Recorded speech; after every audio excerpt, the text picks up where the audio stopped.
Hi everyone, I'm Michael. Welcome to today's class. Disagreement is part of human nature. From our colleagues to our roommates to our family members, we often come into conflict with those around us. Maybe our coworkers dislike our work style. Perhaps we don't like our uncle's conservative political views. Or maybe our roommate is annoyed by the noise we make in the morning.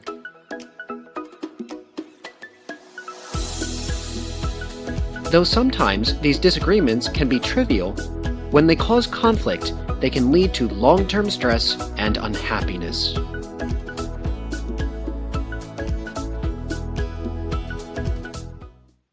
Today, we're going to talk about conflict, its effect on us, and how we can resolve it. This lesson has 3 parts. Part 1 deals with different types of conflicts. Part 2 discusses how people react to conflict. Part 3 talks about how we can better handle conflicts in our lives. Interpersonal problems are not always as simple as 2 people disliking each other. A dispute can have many different causes. We're going to begin our lesson by discussing some common sources of disagreement. These include personal differences, miscommunication, role conflict, conflict of interest, and environmental stress.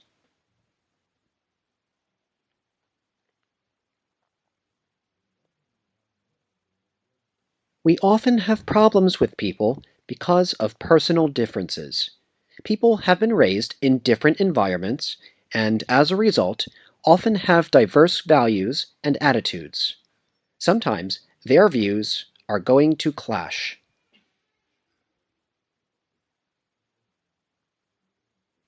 For example, people who share an apartment may come into conflict over keeping it clean. A neater roommate may feel that, because everyone shares the kitchen, everyone should clean up their dishes as soon as possible. A messier roommate may think that this is too strict and prefers to wash his dishes every few days. This could become a source of conflict.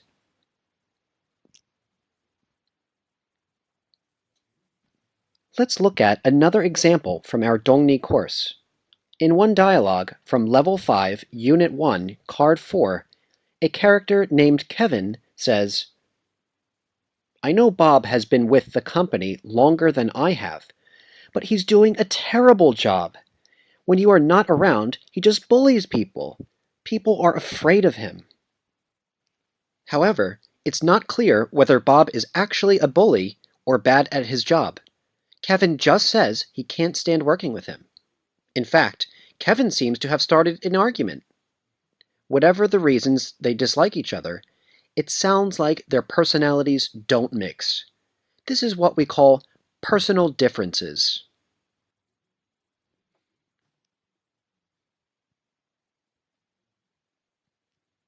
But personal differences aren't always the source of disagreement. Sometimes, serious disputes can arise from misunderstandings.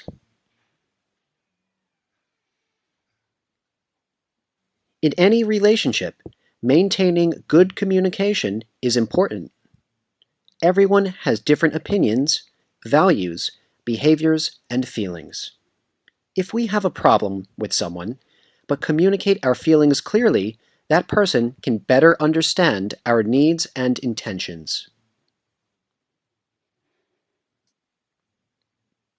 Unfortunately, we are not always good communicators.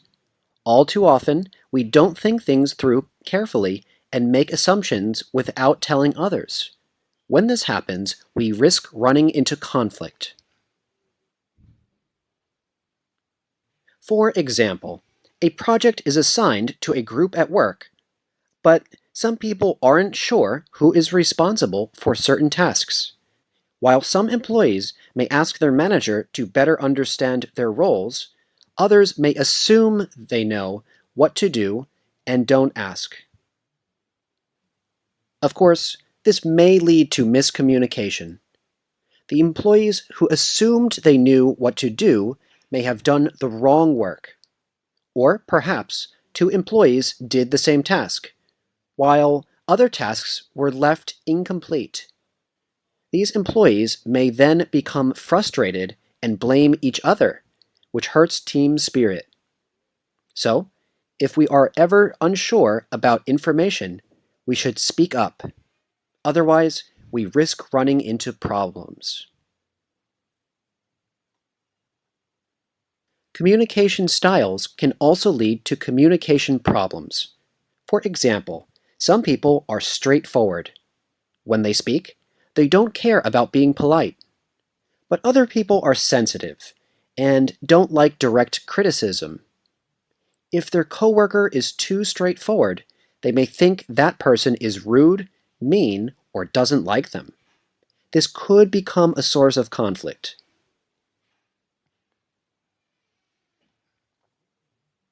Sometimes our internal conflict can lead to interpersonal conflict. Role conflict is an example of this. We all have roles in our lives. For example, we may be parents, children, employees, friends, and partners, and possibly all at once. Each of these roles has responsibilities and expectations. A good employee is organized and responsible. A caring parent reads to their children before bed. In the perfect world, we can balance these roles all the time. But life is not always simple.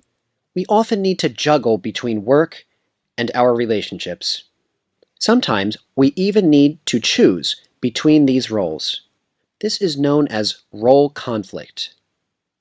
For example, a man has gotten a big promotion at work. He is excited for his new responsibilities, but now he needs to spend more time at the office. But the more time he puts into work, the more his family life suffers. When he comes home, his daughter is already asleep. For him, his role as a good employee is conflicting with his role as a good dad. Sometimes, role conflict can be internal. We may just be stressed managing so many responsibilities. But if we can't manage those responsibilities well, it may lead to interpersonal problems. For example, that man's busy schedule may cause him to fight with his wife because she feels he's ignoring his family.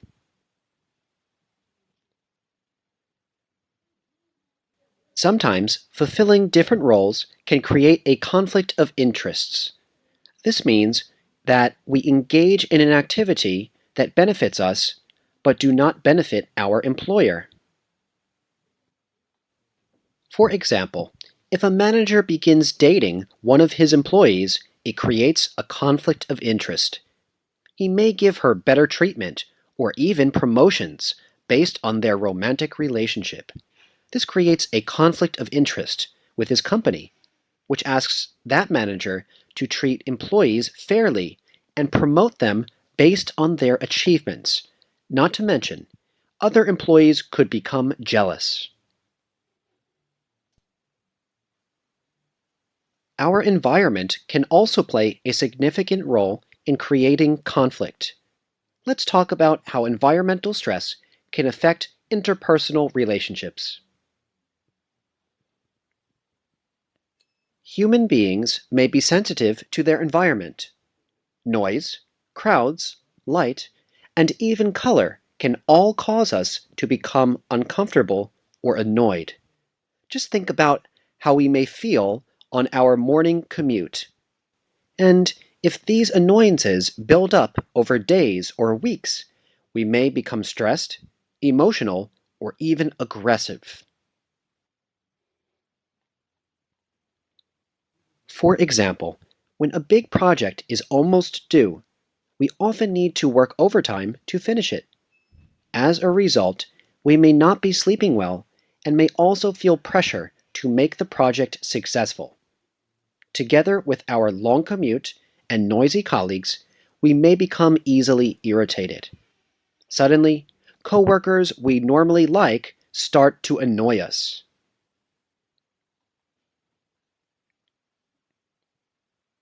Of course, our irritation is not someone else's fault.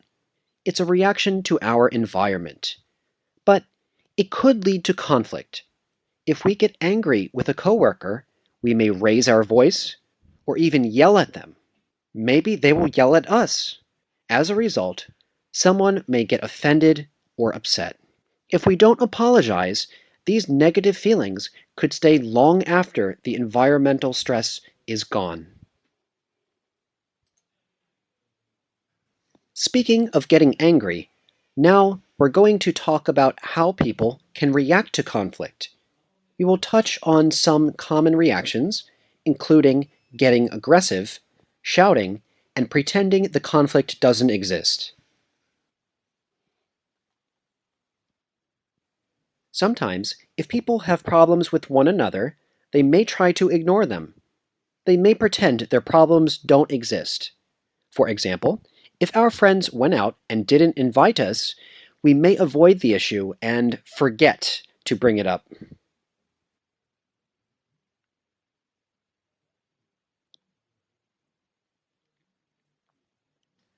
But denying a problem can lead to more problems.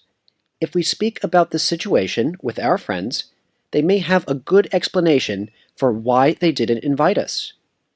But if we don't address it, we may assume that they don't like us or respect us. Over time, feelings of bitterness can grow, damaging our friendships. In English, when people have a specific problem but pretend it doesn't exist, we call that problem the elephant in the room. Everyone can see it, but no one wants to talk about it.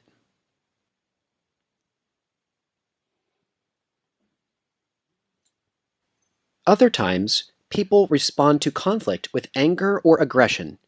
They may yell, start an argument, or even get violent.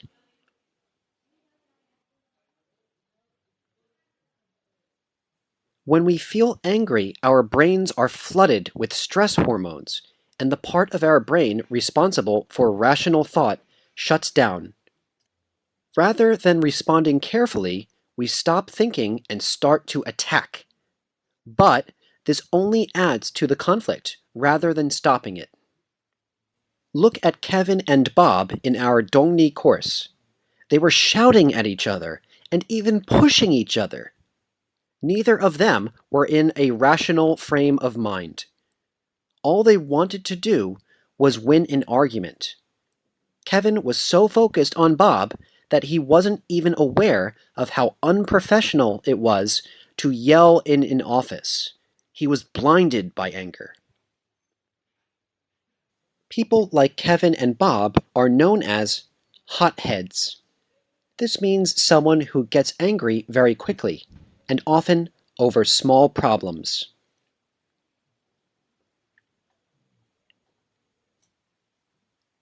Most offices do not have too many hotheads like Kevin and Bob. Thankfully, outward aggression at work is rare. Unfortunately, many people are passive-aggressive. Instead of openly arguing with someone, they express their anger through indirect and unfriendly words and actions.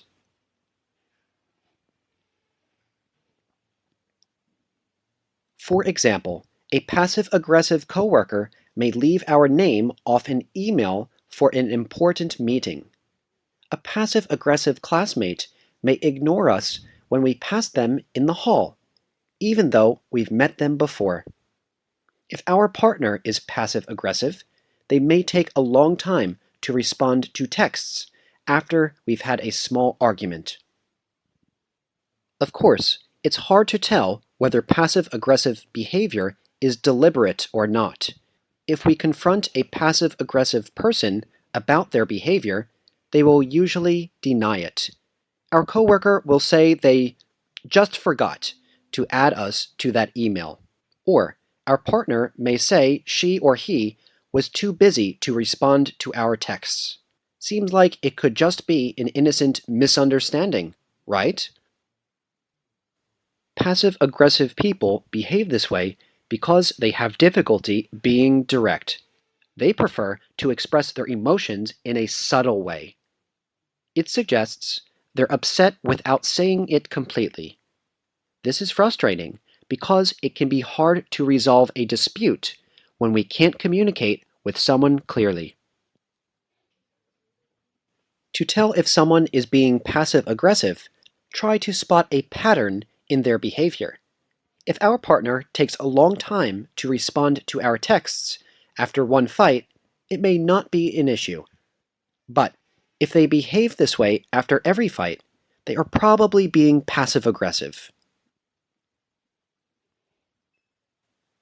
Now that we've discussed all the ways people react to conflict, we're going to talk about how to solve a conflict. This involves identifying the source of a disagreement, proposing solutions, and deciding on which solution works best. In a dispute or disagreement, people may have a hard time expressing the reason why they're actually upset. For example, perhaps our partner is upset that we have made plans for Saturday night without them. But instead of saying, "I'm upset you didn't consider my feelings," they may just treat us coldly. When we ask them if something's wrong, they say, "Nothing is the matter." So, when handling conflict, we first need to identify its source. If two people have a problem, but clearly communicate their feelings, they may be able to quickly identify the reason they're upset. But sometimes people may have to talk through their feelings to find out why. So, it's a good idea to set aside time to really discuss any problems in detail. Speaking of which, when addressing a dispute, it's critical to find an appropriate time to discuss it. Oftentimes, people wait until they're arguing to address a dispute. But this usually just leads to shouting and insults, and nothing is solved. It's better to wait until everyone is calm and can discuss issues rationally.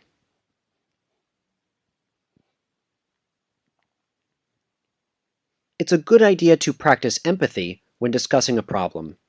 Empathy means being able to understand someone else's feelings. Let's talk about why and how it's important. In a dispute, it's easy for us to feel as if we're right and that the other side is wrong. But we have to recognize the limits of our perspective. Just because we think something is trivial doesn't mean it is. And if our behavior upsets someone, it doesn't mean they are wrong. Empathy allows us to do this. For example, a man has a female colleague who often sends him emails after work hours, but he rarely responds. For him, it's rude to expect him to work after he has gone home. That colleague already spends too much time telling him what to do during work. Can't she take a break? Maybe his coworker does work a little too much, but for her, things move quickly in the office, and she needs to make sure everyone stays updated. If she doesn't, she may get in trouble with their boss. So, when he doesn't respond, she has to talk to him in person to confirm. She may feel like, in addition to doing her job, she has to always follow up with him about new tasks and changes. Not responding to emails makes her life harder. But is anyone really wrong in this situation? If these employees discuss this issue, in addition to explaining their own feelings, they should be prepared to understand someone else's perspective. It may make them more aware of how their behavior affects other people. When we sit down to talk about a dispute, we should try to keep the discussion specific, but open. This means we should identify the problem as clearly as possible, but also allow time to discuss our feelings about it. Of course, discussing a source of conflict is not always a 100% rational conversation. If the issue hasn't been addressed in a long time, people may have developed additional problems or prejudices. For example, if we don't wash the dishes long enough, over time, our roommate may start to think we're irresponsible and disorganized in other ways too. But when working toward a solution, we need to stick to the issue at hand. In other words, we should focus on washing the dishes, not assumptions or other complaints. This solves an actual problem and changes actual behavior. Let's go back to the example about email. The man's coworker may want to say, "It causes problems for me when you don't respond to my emails," rather than, "You don't take this job seriously." This helps identify the source of the problem. If we aren't clear about our problem, we can't come up with a workable solution.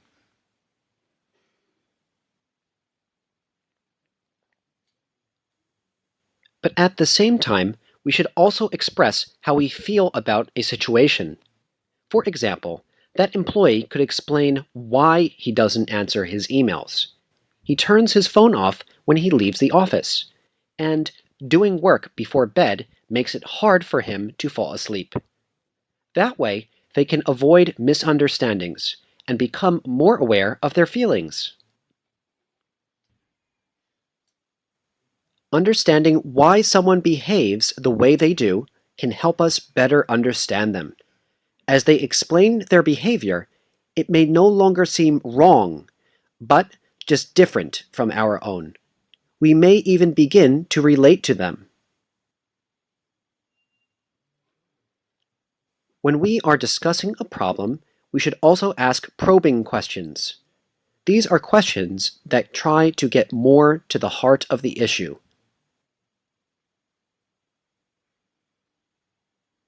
For example, rather than ask, "Why can't you send emails earlier?" one employee could ask, "When I don't respond to your email, what kind of problems does it cause?" Maybe his coworker needs to coordinate with other team members, and when he doesn't respond, it slows up the workflow. And maybe even some colleagues get upset with her.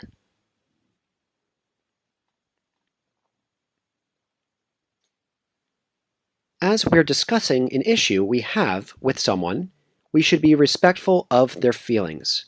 This may not always be easy. Maybe we think that their problems are silly, or maybe they are criticizing personality traits of ours that we don't like to admit. It's easy to react in anger or dismiss what they say. But showing someone that we respect their opinions makes them feel valued. When people feel valued, they're more likely to communicate openly and listen to our needs too. This helps us find common ground.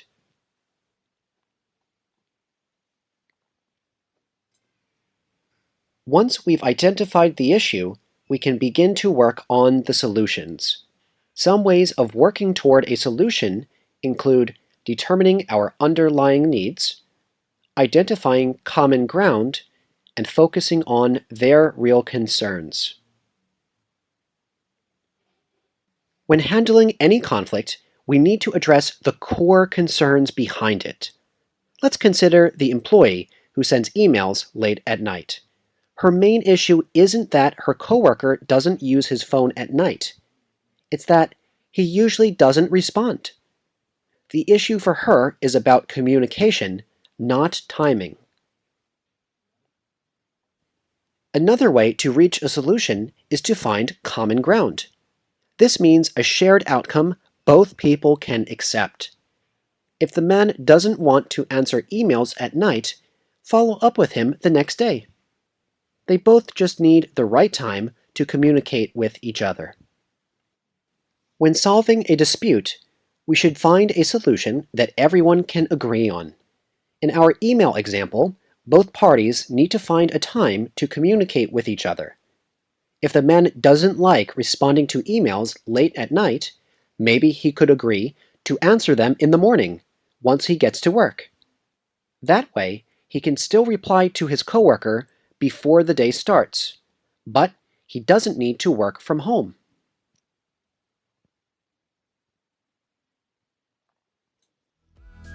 Today, you have learned about the causes of and solutions to interpersonal conflict. Going forward, we hope you'll be able to use what you've learned to better handle disputes in your own life.